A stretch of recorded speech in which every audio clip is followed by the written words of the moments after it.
Hello बच्चों, welcome back to my channel. कैसे हैं आप सब लोग। जैसे कि आप लोग जानते ही हैं कि आपको कभी हाल में जो है कौन क्लर्क की वैकेंसी आई थी, उसके लिए प्रैक्टिस सेट आप लोग के लिए मैं प्रोवाइड करा रही थी, जिसमें कि बहुत ही इंपॉर्टेंट और मोस्ट इंपॉर्टेंट क्वेश्चन थे कि ये रहने वाले हैं आपके एग्जाम के पॉइंट ऑफ व्यू से। और इसके अलावा इससे पहले भी मैं क्लासेस की वीडियो प्रोवाइड करा चुकी हूँ आप लोग को। प्रीवियस ईयर भी मैंने आप लोग को जो PYQ हैं 2018 में जो क्वेश्चन आए थे, वो क्वेश्चन भी मैंने आप लोग को प्रोवाइड कराए थे। दो बैच के, बैच 1 और बैच 2 दो रहे थे उसमें, वो क्वेश्चंस भी प्रोवाइड कराए हैं मैंने। आप देख सकते हैं, डिस्क्रिप्शन में लिंक मिल जाएगा। आपको आइडिया लग जाएगा कि क्या क्या सिलेबस है, क्या चीजें पूछी जाती है, किस तरह के क्वेश्चन पूछे जाते हैं। तो वो वीडियो जरूर से देख लीजिए, बहुत ही इंपॉर्टेंट रहेंगे आपके लिए। आज की वीडियो में भी बहुत इंपॉर्टेंट क्वेश्चन रहने वाले हैं, तो आइए शुरू करते हैं। शुरू करने से पहले अगर सब्सक्राइब नहीं किया है जरूर से कर लीजिएगा, और ज्यादा से ज्यादा बच्चों को वीडियोस को शेयर किया करिए। आइए शुरू करते हैं इसमें, और फर्स्ट क्वेश्चन लेते हैं। इसकी भी प्लेलिस्ट चैनल पर अवेलेबल है, आप लोग देख सकते हैं। जिन बच्चों ने, जो बच्चे नए हैं उन्होंने वीडियोस नहीं देखी हैं पहले, तो वो देख सकते हैं। इसकी भी आपको प्लेलिस्ट मिल जाएगी, लिंक डिस्क्रिप्शन बॉक्स में है। और इसके अलग से न्यूमेरिकल के लिए कुछ बच्चे कह रहे थे कि न्यूमेरिकल जो आने वाले हैं उनकी वीडियोस अलग से, तो एक दो वीडियोस उसकी अलग से मैं लेकर के आऊंगी, तो सिर्फ न्यूमेरिकल्स आप लोग के रहेंगे, तो वहां पर आपको अच्छे से क्लियर हो जाएगा। और साथ ही बुक्स जो है वो कौन कौन सी आप लोग पढ़िए अभी, क्योंकि प्रैक्टिस ही मेन है यहाँ पर। तो कौन कौन सी बुक्स आपको पढ़नी चाहिए, सिर्फ कॉमर्स की नहीं, बाकी जो सब्जेक्ट भी आने हैं। कॉमर्स तो आप लोग का कवर हो जाएगा, मेरी वीडियोस देखिएगा, कवर हो जाएगा आप लोग का। इसके अलावा प्रैक्टिस सेट भी आप यूज के ले सकते हैं, मैं भी सॉल्व करा चुकी हूँ। आप लेना चाहिए तो मार्केट से परचेज कर लीजिए, ऑनलाइन मिल जाएंगे। मैं वीडियो में भी टैग कर दूंगी, तो आप लोग वहां से डायरेक्ट लिंक मिल जाएगा, वहां से परचेज कर लीजिएगा। और जो सब्जेक्ट इसमें है आपके, हिंदी है, जैसे कि हिंदी के कुछ क्वेश्चन आप लोग के 10 क्वेश्चन आने हैं, इंग्लिश के आने हैं, या फिर इसमें बहुत इंपॉर्टेंट रोल आपका कंप्यूटर का भी रहेगा। कंप्यूटर के भी काफी क्वेश्चन यहाँ पर, 30 क्वेश्चन यहाँ पर कंप्यूटर के पूछे जाने हैं। तो ये सारी चीजें भी मायने रखती हैं, इंपॉर्टेंट है। GS आएगा, तो उनको भी आपको अच्छे से कवर करना है। सारी चीजों का कंबाइंड जब आपकी अच्छी तैयारी होगी, सारा पेपर जो पूरा है आप अच्छे से करेंगे सॉल्व, तब भी वहां पर सिलेक्शन होने के चांसेस ज्यादा होंगे आपके। तो कौन सी बुक्स आप लोग के लिए इंपॉर्टेंट रहने वाली है, इसको बहुत जल्द एक वीडियो आएगी, जहाँ पर सारी बुक्स आप लोगों को बता दूंगी, लिंक भी शेयर कर दूंगी। कि अगर आपके पास ऑलरेडी है अच्छी बात है, नहीं है तो आप यहाँ से प्रैक्टिस कर सकते हैं। चलिए शुरू करते हैं अब। और आज की वीडियो में जो इंपॉर्टेंट क्वेश्चन आने वाले हैं वहां से शुरुआत करते हैं। तो पहला क्वेश्चन है यहाँ पर, CBDT स्टैंड्स फॉर। जो CBDT होता है उसका अर्थ क्या है, मीनिंग क्या है। तो यहाँ पर जब भी बात इनकम टैक्स की होती है तो CBDT बहुत इंपॉर्टेंट हो जाता है, बहुत इंपॉर्टेंट रोल प्ले करता है इनकम टैक्स में CBDT। इसकी फुल फॉर्म की अगर बात पूछी जाए कि क्या होती है, central bureau of direct tax, central board of direct taxes, citizen board of direct tax, citizen bureau of direct tax. ये हो जाता है आपका central board of direct taxes, केंद्रीय प्रत्यक्ष कर बोर्ड कहा जाता है इसे। एक तरह से हमारा ऑप्शन बी हो जाएगा, क्योंकि नाम से क्लियर हो रहा है, केंद्रीय प्रत्यक्ष कर बोर्ड। तो जितने भी डायरेक्ट टैक्सेस होते हैं उसका ये सेंट्रल एक बोर्ड होता है, जो कि कमांड रखता है इन सारी चीजों का। एक तरह से हो जाएगा ऑप्शन बी। नेक्स्ट क्वेश्चन है, यहाँ पर कि CBDT is controlled by. CBDT का नियंत्रण किसके द्वारा किया जाता है, केंद्र सरकार, राज्य सरकार, ए और बी दोनों, इनमें से कोई नहीं। तो आपको पता होगा कि कुछ टैक्सेस ऐसे होते हैं जो आपके केंद्र सरकार से, जो सेंट्रल गवर्नमेंट होती है हमारी, वो ही लगाती है या उसके द्वारा ही लगाए जाते हैं। और कुछ टैक्सेस ऐसे होते हैं जो आपकी स्टेट गवर्नमेंट ही लगाती है। तो यहाँ पर जो इनकम टैक्स की बात करते हैं, तो इनकम टैक्स जो होता है वो आपका सेंट्रल टैक्स माना जाता है। इनकम टैक्स, इसलिए जो इनकम टैक्स होता है सेंट्रल टैक्स है। यहाँ पर जो सेंट्रल गवर्नमेंट होती है, और CBDT किससे रिलेटेड है, आपका प्रत्यक्ष कर है, डायरेक्ट टैक्स है। तो जो CBDT होता है, केंद्र सरकार जो होगी, सेंट्रल गवर्नमेंट होती है, उसके अंडर में रहता है, या वही कंट्रोल उस पर रखती है। एक आंसर क्या हो जाएगा, ऑप्शन ए हो जाएगा। दोनों ही अच्छे और इम्पोर्टेंट क्वेश्चन है, ध्यान रखिएगा। एक क्वेश्चन इसमें बहुत पूछा जाता है कि जो आप लोग की आयकर की दरें होती हैं, इनकम टैक्स की जो रेट्स होते हैं, तो वो रेट जो है वो कौन डिसाइड करता है या किसके द्वारा डिसाइड किए जाते हैं। तो बहुत से बच्चे इसमें CBDT आंसर दे देते हैं। कुछ बुक्स में मैंने देखा कि वहाँ पर CBDT दिया होता है, तो वहाँ पर CBDT उसे डिसाइड नहीं करता, जो वित्त अधिनियम होता है। उससे प्रीवियस में कल क्वेश्चंस मैंने शामिल किए थे वीडियो में कल की, अगर आप लोग नहीं देखिए तो देख लीजिएगा। तो वहां पर मैंने आपको बताया था कि वित्त अधिनियम जो बनाया जाता है, उस वित्त अधिनियम में कैसे हर बार फाइनेंस मिनिस्टर, आपने देखा होगा, बताती हैं आकर के, जैसे कि अभी जो हमारे यहाँ फाइनेंस मिनिस्टर है, तो वो बताएंगे आकर के कि क्या टैक्सेस में चेंजेस आए हैं। जैसे कि लॉन्ग टर्म कैपिटल गेन जो था उसको इंक्रीज कर दिया गया था, तो उसी तरह से जो चेंजेस आते हैं या जो नई टैक्स की रेट्स होती हैं वो सारी चीजें वित्त अधिनियम जो बनाया जाता है उसके अकॉर्डिंग डिसाइड होती है, तो सीबीडीटी डिसाइड नहीं करता है। तो इस चीज को ध्यान में रखिएगा, ये क्वेश्चन बनता है कि टैक्स के रेट्स जो है, आयकर की दरें जो है कौन डिसाइड करता है, तो वो आपका वित्त अधिनियम के द्वारा की जाती है। तो एक तरह से यहाँ पर ऑप्शन ए है। चलिए नेक्स्ट क्वेश्चन है, यहाँ पर क्वेश्चन कह रहा है कि dividend from an Indian company is dash. किसी भारतीय कंपनी से लाभांश जो होता है वो क्या रहेगा? फुली टैक्सेबल है, पार्टली टैक्सेबल है, फुली एग्जेम्प्टेड है, नन ऑफ दिस। पूरी तरह से कर योग्य है, आंशिक रूप से कर योग्य है, पूरी तरह से छूट प्राप्त है, इनमें से कोई नहीं। तो जो भी डिविडेंड हमें इंडियन कंपनी से मिल रहा है, या यहाँ पे लिखा हो डोमेस्टिक कंपनी, घरेलू कंपनी भी लिखा हो सकता है, तो इस तरह का डिविडेंड जो होता है वो पूरी तरह से फुली एग्जेम्प्टेड होता है, क्योंकि यही कोई कंपनी जो है वो इंडियन नहीं है, कोई विदेशी फॉरेन कंपनी होगी, तो उससे अगर डिविडेंड मिल रहा होगा तो वो आपका टैक्सेबल होगा पूरी तरह से। इंडियन कंपनी है तो वो टैक्सेबल नहीं रहेगा, फुली एग्जेम्प्टेड होता है टैक्स पेयर के लिए, जो टैक्स पे कर रहा है उसके लिए। ऐसा क्यों होता है? बहुत से बच्चों को ये चीज आती है।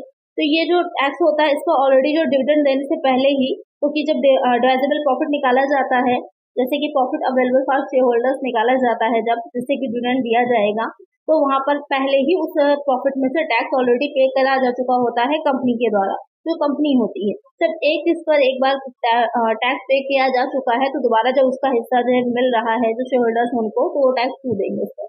इस रीजन से वो फुली एग्जेम्प्टेड होता है। अब आपको क्लियर हो गया, वो कोई कंफ्यूजन नहीं होगी यहाँ पर। यहाँ पर एक आंसर है ऑप्शन सी। चलिए नेक्स्ट क्वेश्चन है,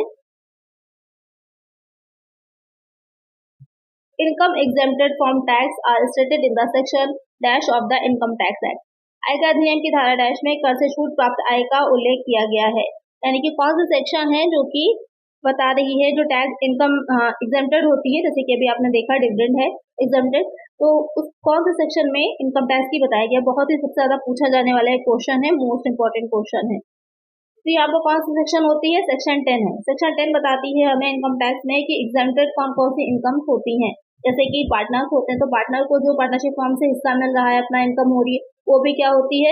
एग्जेम्प्टेड होती है। क्यों होती है? सेम लॉजिक रहेगा, क्योंकि ऑलरेडी फॉर्म की इनकम पर टैक्स लग चुका होता है, इस वजह से जो उसमें उनका हिस्सा मिलता है, जो भी उसके पार्टनर्स होते हैं उनको, तो वो हिस्सा जो होता है वो एग्जेम्प्टेड होता है, उस पर टैक्स नहीं लगता।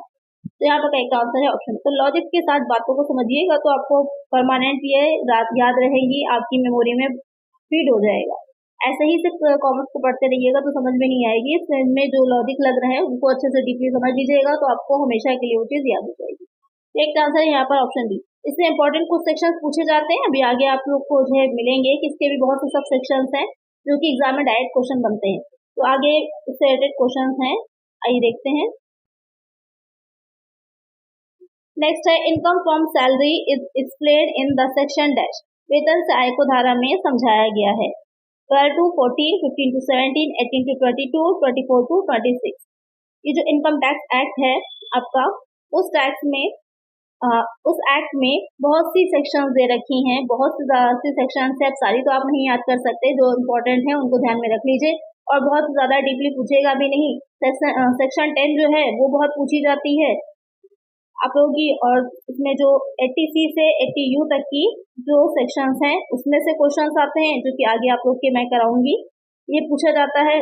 और साथ में जो कौन सा सेक्शन पूछी जाएगी इसमें से आपको डायरेक्टली इस तरह का क्वेश्चन बन सकता है, या फिर जो रिबेट से रिलेटेड होती हैं वो सेक्शंस पूछी जाती हैं। तो यही सारी कुछ सेक्शंस हैं जो आपकी ज्यादा पूछी जाती हैं।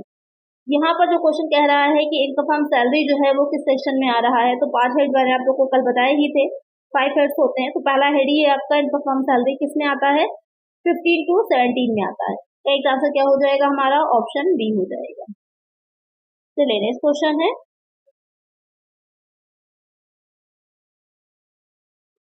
Gratuity is defined as per section. जो ग्रेजुटी है उसको किस धारा के अनुसार परिभाषित किया गया है? तो ग्रेजुटी की राशि जो मिलती है, यानी कि जो भी एम्प्लॉय होते हैं, चाहे वो गवर्नमेंट हो या प्राइवेट हो, दोनों को ही ग्रेजुटी मिलती है, तो वहां पर उसे किस सेक्शन में रखा जाता है? तो गवर्नमेंट एम्प्लॉय को मिल रही है तो सीधे सीधे क्या होती है, वो गवर्नमेंट एम्प्लॉय को मिल रही है, भी क्वेश्चन बन सकता है, तो सीधे सीधे आपकी एग्जाम्प्ट हो जाती है।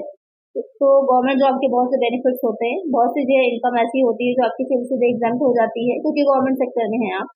प्राइवेट में है तो आपको उसका टैक्स देना पड़ सकता है। तो यहाँ पर उसे किस सेक्शन में हम रखते हैं, 10 सबसेक्शन 10A में, 10 सबसेक्शन 10 डबल ए, 10 सबसेक्शन 10 या फिर 10A में रखते हैं। तो मैंने भी कहा था कि ये जो 10 है ये 10 सिर्फ अकेला नहीं है, ये आपको बहुत परेशान करेगा क्योंकि इसके अंदर भी बहुत से सेक्शंस दे रखी होंगी, तो आपको सबको समझना होगा। सब इम्पोर्टेंट नहीं है, कुछ इम्पोर्टेंट है, और ये जो 4 मैंने ली है ये चारों मोस्ट इम्पोर्टेंट सेक्शंस हैं। ये आपकी चारों मोस्ट इम्पोर्टेंट है क्योंकि बार बार अलग अलग एग्जाम में पूछी जाती है। इवन ये आपको नेट के पेपर में भी मिलेंगी, मैच करने के लिए दे देता है। तो यहाँ पर गेजेटी जो है वो किस में आ रही है, तो गेजेटी आती है 10 सबसेक्शन 10 में। इसको याद कर लीजिएगा, कहीं पर नोट कर लीजिएगा। बाकी में कौन सी जो इम्पोर्टेंट है वो देख लीजिए एक बार और उसको भी नोट कर लीजिएगा।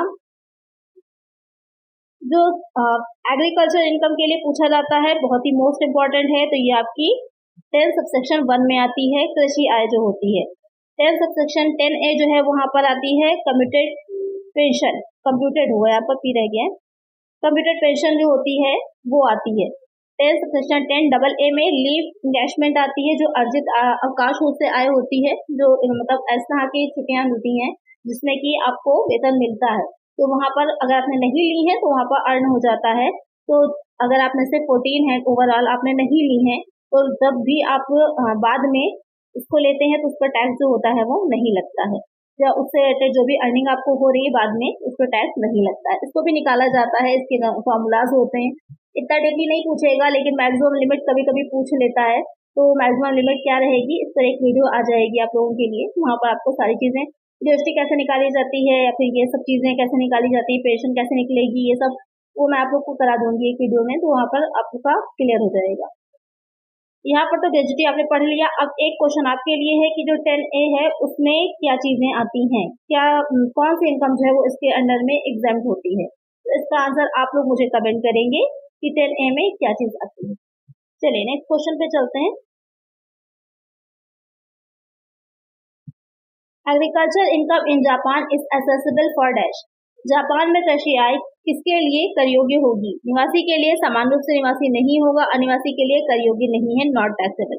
तो यहाँ पे क्या कह रहा है, जो एग्रीकल्चर इनकम है जापान में हो रही है, जापान से हो रही है, क्योंकि इंडिया में भारत में तो कृषि आय क्या होती है आपकी एग्जेम्प्ट होती है, लेकिन यहाँ पर जापान से आ रही है तो वो टैक्सेबल किसके अंडर में होगी। तो यहाँ पर जो जापान से आ रही है और कोई एडिशनल इंफॉर्मेशन नहीं दे रखी है यहाँ पर, तो एडिशनल इंफॉर्मेशन न देने की वजह से आपको एक चीज ये पता है कि जो रेजिडेंट होता है, जो निवासी होता है, उसको सभी तरह की इनकम पर टैक्स देना होता है।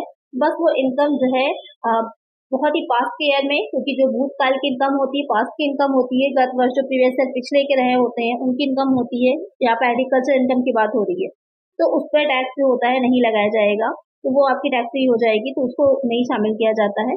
यहाँ पर जो कह रहा है कि जापान से तो रेजिडेंट के लिए, निवासी को हर तरह की इनकम पर टैक्स देना होता है, तो यहाँ पर करेक्ट आंसर हमारा ऑप्शन ए हो जाएगा। चलिए नेक्स्ट क्वेश्चन है, और बाकी कोई एडिशनल इन्फॉर्मेशन नहीं दे रखी थी इसलिए हम बाकी चीजों में नहीं देखेंगे कि रेजिडेंट या नॉन रेजिडेंट, तो उसके लिए लिखा होता है कि कितने दिन वो रहा है, क्या है, तो उससे हम ये आइडिया लगा सकते थे कि वो एग्जैक्टली क्या है।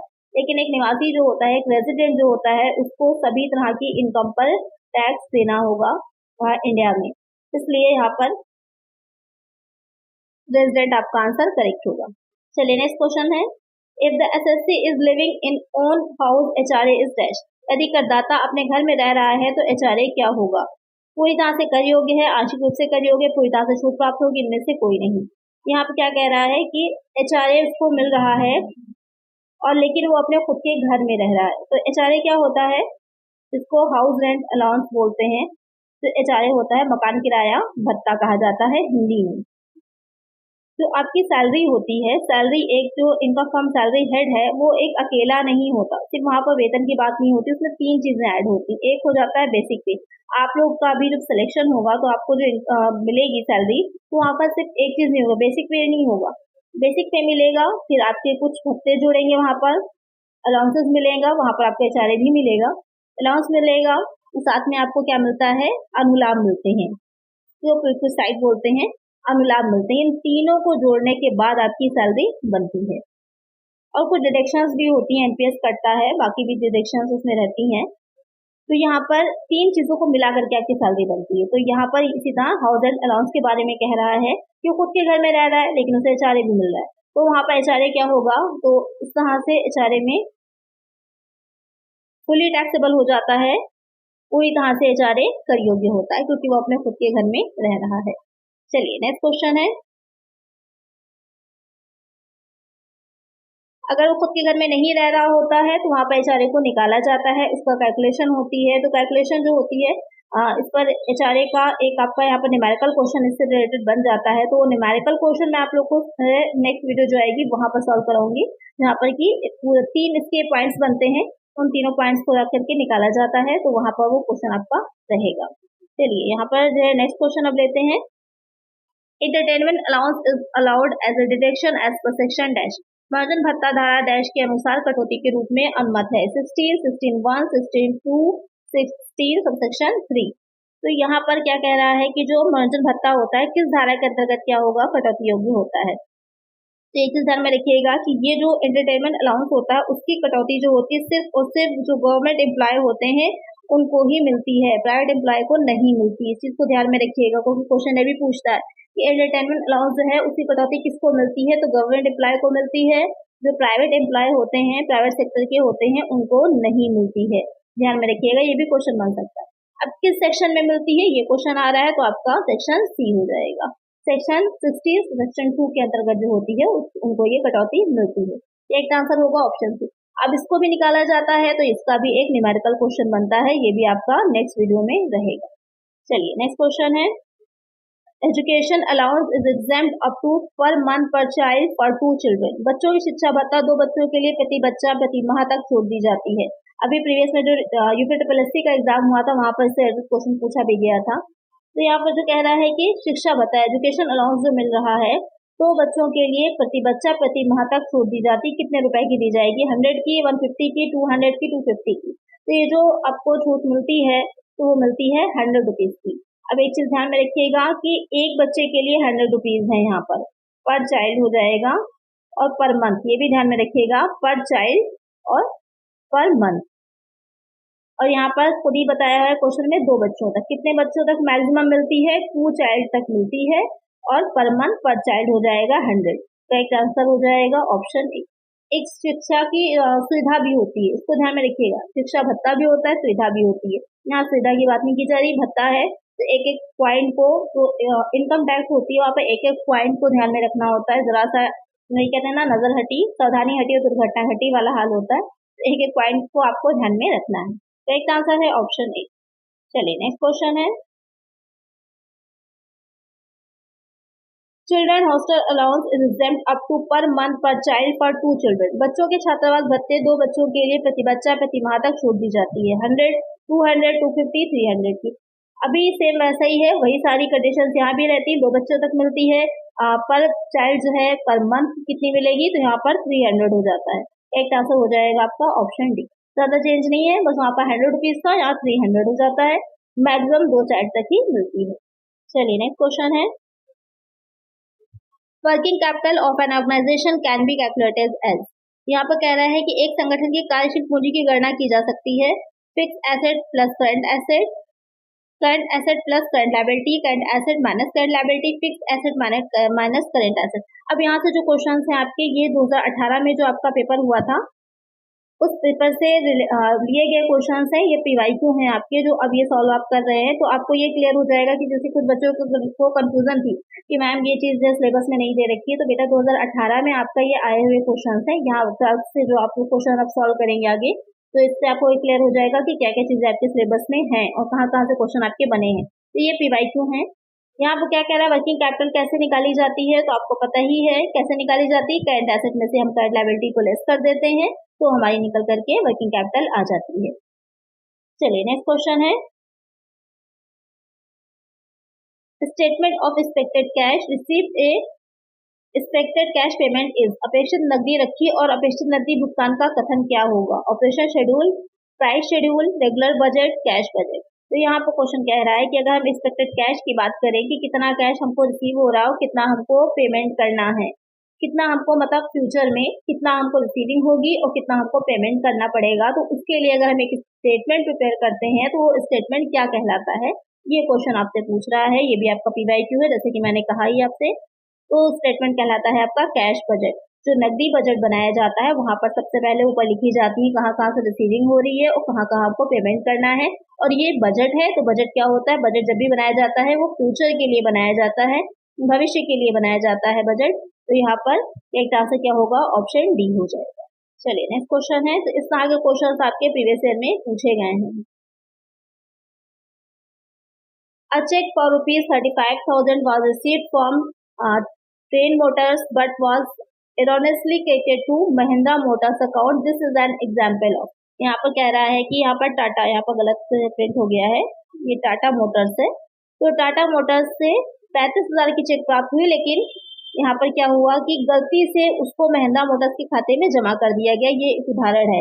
किस तरह का है, प्रिंसिपल का एरर है, ओमिशन का है, कमीशन का है, कैलकुलेशन का है। सिंपल सी बात यहाँ पर क्या है, आपने टाटा मोटर्स में क्या करना था, टाटा मोटर्स से रिसीव हुआ था लेकिन आपने क्रेडिट किस में कर दिया, महिंद्रा मोटर्स में कर दिया। तो सीधे सीधे एरर किस चीज का हुआ है, तो यहाँ पर आपकी कमीशन की एरर है, लिखने की यानी कि लिखने की त्रुटि, जो क्लरिकल एरर होती है वो हो जाएगी। तो एक तरह से यहाँ पर क्या हो जाएगा, ऑप्शन सी हो जाएगा।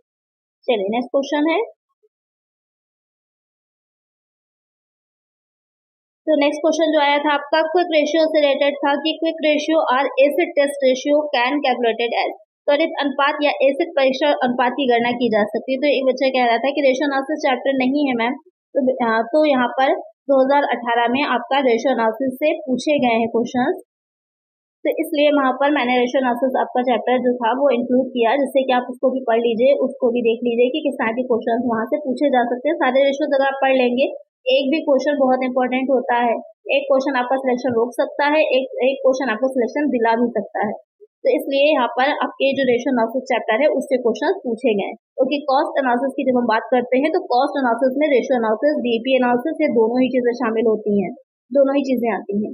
तो यहाँ पर आप देख लेते हैं क्वेश्चन हम कि क्विक रेशियो या फिर एसिड टेस्ट रेशियो जो है उसे कैसे कैलकुलेट करते हैं। तो इसका जो फॉर्मूला होता है यहाँ पर सिंपल से देख लीजिए, जो करंट एसेट होती है उस करंट एसेट में से हम माइनस कर देते हैं जो इन्वेंट्री होगी और प्रीपेड एक्सपेंसेस होते हैं, दोनों लिख लीजिए। आपको क्वेश्चन में नहीं दे रखा है आपके, लेकिन ये दोनों ही जो होते हैं उनको लेस किया जाता है, इन्वेंट्री और प्रीपेड, इन दोनों को ही हम लेस कर देते हैं तो निकल के हमारी क्या आ जाती है, लिक्विड एसिड निकल करके आ जाती है। तो लिक्विड एसिड जब निकल करके आ जाएगी, इसी से हमारा फॉर्मूला बनता है। तो क्या फॉर्मूला हो जाता है हमारा इसको निकालने का, लिक्विड एसेट हो जाता है अपॉन करंट लायबिलिटी। ये रहता है आपका मेन फॉर्मूला निकालने का। अब यहाँ पर क्वेश्चन के अकॉर्डिंग देख लेते हैं, तो यहाँ पर सी वाला पॉइंट करेक्ट हो जाएगा कि current asset minus inventory upon current liability. चालू संपत्ति में से क्या होगा, इन्वेंट्री को यानी जो सामग्री उसको हम लेस कर देंगे, तो अपॉन में चालू देयता रखी जाएगी, हमारा निकल करके आ जाएगा। करेक्ट आंसर होगा ऑप्शन सी। चलिए नेक्स्ट क्वेश्चन है,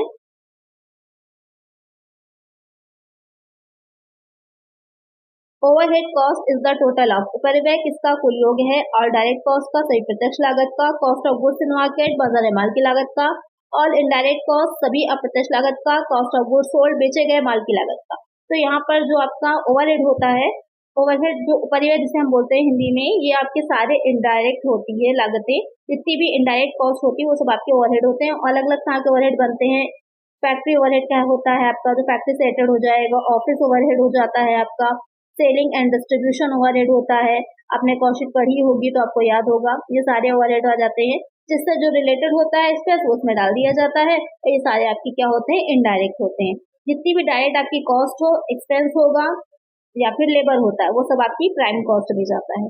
यहाँ पर एक तरह से क्या हो जाएगा, option C, all indirect cost.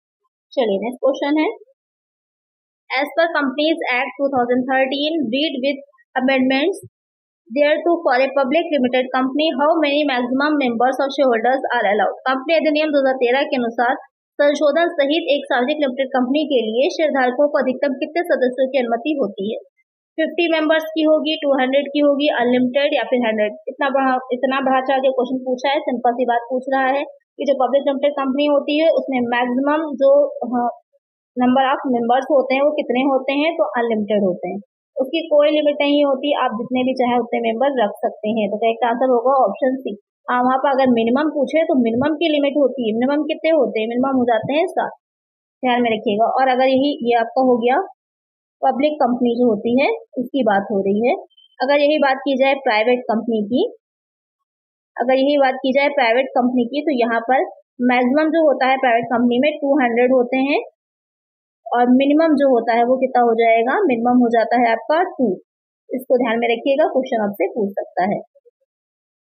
इस तरह के क्वेश्चन आपके एग्जाम में कंपनी एक्ट से पूछे जा सकते हैं, बनेंगे, बहुत ही सिंपल है, लेकिन इस तरह से घुमा फिरा करके पूछेगा तो कंफ्यूज हो सकते हैं। तो यहाँ आपका एक आंसर है ऑप्शन सी। इसीलिए प्रीवियस इंपॉर्टेंट होता है, उससे हमको क्वेश्चन की लैंग्वेज समझ में आ जाती है कि किस तरह से क्वेश्चन पूछा जाता है।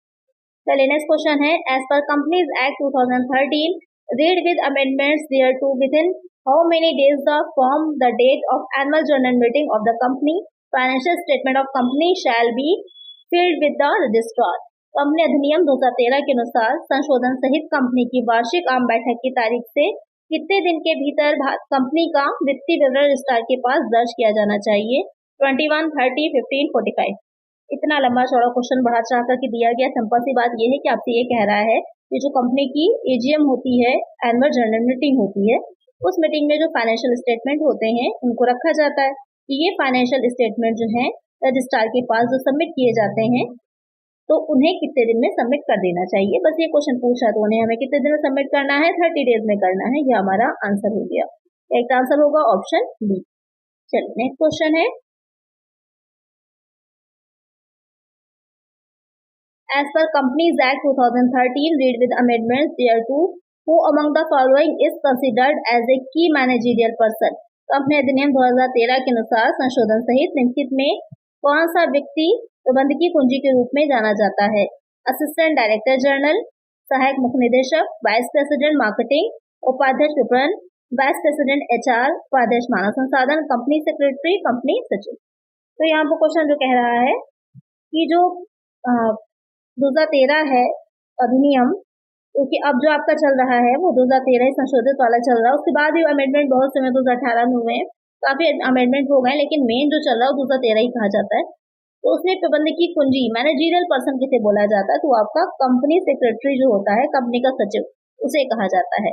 कंपनी का सचिव जो होगा वो भी इम्पोर्टेंट, ये वाला पॉइंट भी है। इसे कौन नियुक्त करता है, तो ये जनरली जो नियुक्त किया जाता है जो बोर्ड ऑफ डायरेक्टर्स होते हैं, बीओडी जिसे शॉर्ट में कहा जाता है, उनके द्वारा ही नियुक्त किया जाता है इसको। तो यहाँ पर कंपनी सचिव को कहा, इसको अलावा भी अगर क्वेश्चन पूछे कि हाथ पैर कान किसको कहा जाता है, वो भी आपका कंपनी सेक्रेटरी होता है। दिमाग की बात की जाए तो मस्तिष्क पूछा जाए कि माइंड कौन होता है, तो माइंड जो आता है आपका बोर्ड ऑफ डायरेक्टर्स होते हैं, लेकिन जो संचालक होते हैं, डायरेक्टर्स होते हैं वो होते हैं, लेकिन जो हाथ पैर होते हैं वो कंपनी के कंपनी सेक्रेटरी कहलाते हैं। तो सही आंसर क्या हो जाएगा, ऑप्शन डी। और ये सब बात क्यों कही जा रही, क्योंकि कंपनी को एक आर्टिफिशियल बॉडी माना जाता है, कंपनी एक कृत्रिम व्यक्ति होती है, इस वजह से ये सब बात कही जाती है कि उसका माइंड बीओडी हो जाएगा, हाथ पैर या फिर जो एक प्रबंधकीय कुंजी जो है वो कंपनी सचिव हो जाता है। तो एक आंसर है ऑप्शन डी। चलिए नेक्स्ट क्वेश्चन है, the Indian GST law is a भारतीय जीएसटी कानून है। डेवलपमेंट बेस्ड टैक्स, विकास आधारित कर, डिविडेंड बेस्ड टैक्स, लाभांश आधारित कर, ऑरिजिन बेस्ड टैक्स, मूल आधारित कर, डेस्टिनेशन बेस्ड टैक्स, लक्ष्य आधारित कर। सबसे इजी क्वेश्चन है ये, लेकिन उतना ही मोस्ट इंपॉर्टेंट क्वेश्चन है, बार बार रिपीट होता है एग्जाम में। इसका आंसर जल्दी से मुझे कमेंट कर दीजिए आप लोग सबको पता होगा ये आंसर, और इसका तो पता होना ही चाहिए, इतना इजी वाला क्वेश्चन है। जीएसटी बहुत इंपॉर्टेंट टॉपिक है, इस पर एक अलग से वीडियो मैं आप लोग के लिए एमसीक्यूज की ही लेकर के आऊंगी, इसमें की सारी आपको इससे रिलेटेड इंपॉर्टेंट जो सेक्शन है वो भी बता देंगे, क्योंकि SSSC का जो यूपी में पेपर हुआ था उसमें काफी सेक्शंस डीपली पूछी गई थी, तो वो सेक्शंस आप लोग को मैं करा दूंगी कि अगर आपके एग्जाम में पूछा जाता है तो वहाँ पर आपको इजी रहेगा। और जीएसटी क्वेश्चन ये आपका प्रीवियस ईयर का ही है, आया हुआ है, तो इस बार भी पूछा जा सकता है। तो यहाँ पर क्या इसका आंसर है मुझे कमेंट करिएगा। तो आज के वीडियो में आपके इंपॉर्टेंट क्वेश्चंस कंप्लीट हो जाते हैं। नेक्स्ट वीडियो जो आएगी उसमें और भी इसी तरह के इंपॉर्टेंट क्वेश्चंस रहेंगे आपके। कुछ क्वेश्चंस फाइनेंशियल मैनेजमेंट के भी मैं शामिल करूंगी, कुछ बच्चे कह रहे थे, तो वो भी क्वेश्चंस आपके नेक्स्ट वीडियो में रहेंगे। लेकिन इसके लिए चैनल को सब्सक्राइब जरूर से कर लीजिएगा। अगर अभी तक आप देख रहे हैं सब्सक्राइब नहीं किया है, फ्री में सब्सक्राइब होता है, आप सब्सक्राइब जरूर कर लिया करिए और वीडियो को लाइक करिएगा। चलिए मिलते हैं नेक्स्ट वीडियो में। Thank you.